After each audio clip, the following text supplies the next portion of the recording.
priartėjo iki 13 taškų prie varžovo. Taip, čia per tą visą chaosą ir techninių pražangų maratoną Latvijai kažkaip stebuklingai. Sunku pasakyti, kodėl tai tų progų lietuviai neranda.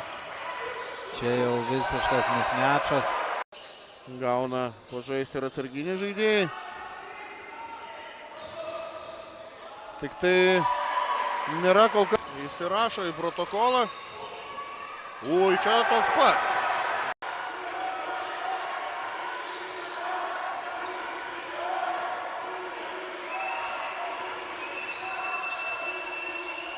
Ir čia su kontaktu yra.